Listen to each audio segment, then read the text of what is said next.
David Hughes. I'm from the Skills Funding Agency. I'm the Director of Provider Services, and I'm going to talk to you about three things. I'm going to talk to you about funding and what's happening, because people always worry about the money. I'm going to talk to you about the qualifications credit framework, because I'm here today at the FAB conference talking about that. And I'm going to talk to you about shared services and procurement of awarding organisations and qualifications. So three really big issues. The first one is around funding. People are asking what's happening about the money, how quickly will the reductions kick in, what will be the allocations process that we use to give people money, how quickly can we do that? Well, I have to be careful, because the Minister is going to be making these announcements next week at the AOC conference, so there'll be more there. But very broadly, we're very clear that there will be a phasing of cost reductions or savings in our budget over the 4 years. So in some ways this is a good settlement for the sector.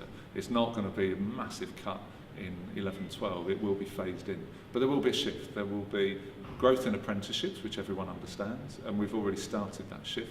There will be a bigger reduction in what I suppose we used to call train to gain, but we're going to be calling workplace learning, with a focus on skills for life in particular, and small and medium enterprises rather than large companies. So that shift is going to happen. What was traditionally the FE budget will reduce a bit, but we don't think it will reduce greatly in year one. So we're hoping that if we can get the announcement next week of our funding to get allocations out before Christmas indicatively, which will be the first time we've ever done it that early.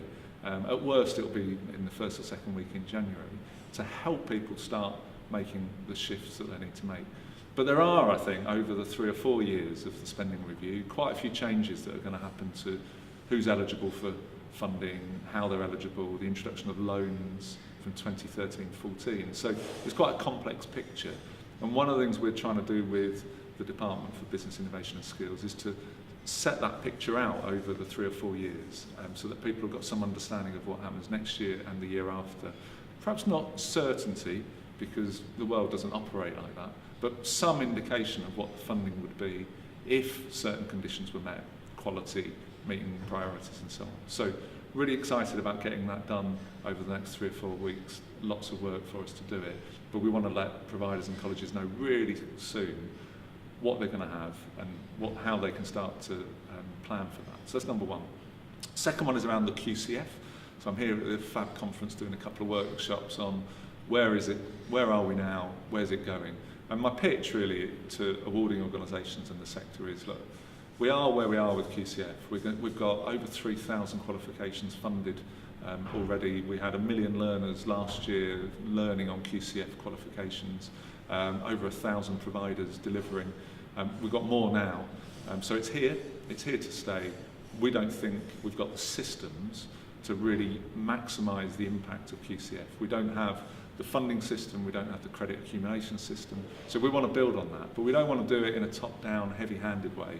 We want to do it together, because we're evangelists for credit accumulation. We think learners, particularly as they start to pay for it more in the future themselves, will want to learn in bite-sized chunks. They'll want to learn in kind of modules or credits or units, rather than necessarily learning a whole qualification in one session, 1 year or 2 years. And we want to build a system that enables and supports that.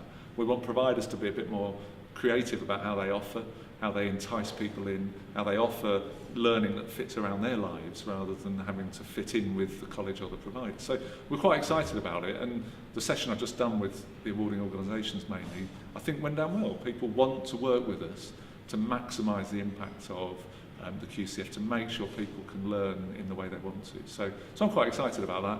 Maybe I'm a bit of an optimist and deluded, but I think people will work with us to make it work. Third big area is around cost saving, really. So this applies generally, shared services, back office functions. We're pushing with government, with some treasury money, with the AOC, with 157 Group, with ALP, to see how we can develop shared services between colleges and providers, to save back office costs, to invest more money in the front line, to make sure the learning experience is better than ever. Lots of pilot projects going ahead now, and as part of that back office work is looking at how colleges and providers procure their awarding organisation and their qualifications. And we think there is room for improvement. We think there is some value for money that we can achieve in that. Now that might sound frightening to rewarding organisations, maybe that's so, but actually we think there's too much money spent on qualification costs, and we think we can trim it down a bit. Now, the best way of doing that is awarding organisations working with the colleges and providers to think about how costs can be cut and how duplication can be got rid of. And so we're really keen, again, to build a proper partnering approach to procurement rather than the lowest cost comes in and that's what wins. Because you procure that way at your peril. What you should be doing is thinking about the quality, the offer, the service that's offered, as well as the price. So we're pushing that. We don't think it's a scary thing for rewarding organisations. The best ones who offer a good service will flourish, and the ones who don't offer that service perhaps will suffer. That's the market and that's life. So yeah, exciting agenda. AOC conference next week, we've got the Minister, Vince Cable and John Hayes, both talking about the new skills strategy, skills investment strategy. I think some exciting announcements. So I'm looking forward to it. Thanks very much.